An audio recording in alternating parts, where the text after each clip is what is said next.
টিহু মহকুমা সাংবাদিক সন্থাৰ উদ্যোগত আজি টিহু টাউনৰ মাজমজিয়াত এক প্ৰতিবাদী কাৰ্যসূচী হাতত লোৱা হাত শিঙি মাৰি গণতন্ত্ৰৰ চতুৰ্থ স্তম্ভ সাংবাদিকক যি দুৰ্ব্যৱহাৰ কৰিলে তাৰ প্ৰতিবাদত আজি টিহু মহকুমা সাংবাদিক সন্থাই বদৰুদ্দিন আজমলৰ প্ৰতিমূৰ্তি দাহ কৰে। লগতে সাংসদগৰাকীক অতি শীঘ্ৰে গ্ৰেপ্তাৰ কৰাৰ দাবী জনায়।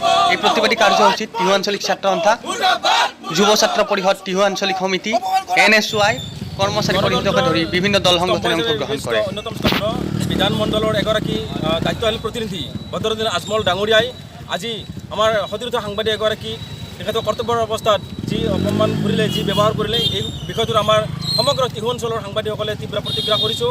আৰু আজি আমি টিহু অঞ্চলৰ সাংবাদিকসকলে টিহু অঞ্চল ছাত্ৰ সন্থা, অসম জাতীয় যুৱ ছাত্ৰ পৰিষদ, NSY, টিহুৰ সকলো ৰাইজৰ সহযোগত আমি টিহু থানাৰ সন্মুখত আমি তেখেতৰ আজমল ডাঙৰীয়াৰ পুতলিকা দাহ কৰি প্ৰতিবাদ জনাইছোঁ। আৰু আমি দাবী জনাইছোঁ যে আজমল ডাঙৰীয়াই যাতে ভৱিষ্যতে যাতে এনেকুৱা ধৰণৰ সাংবাদিকৰ প্ৰতি আচৰণ নকৰে আৰু ইয়াৰ যাতে উচিত বিচাৰ হয়, তেখেতৰ যাতে আৰক্ষীয়ে অতি শীঘ্ৰে আটক কৰি গ্ৰেপ্তাৰ কৰি ইয়াৰ যাতে এটা উচিত ব্যৱস্থা লয়, তাৰ বাবে আমি দাবী জনাইছোঁ।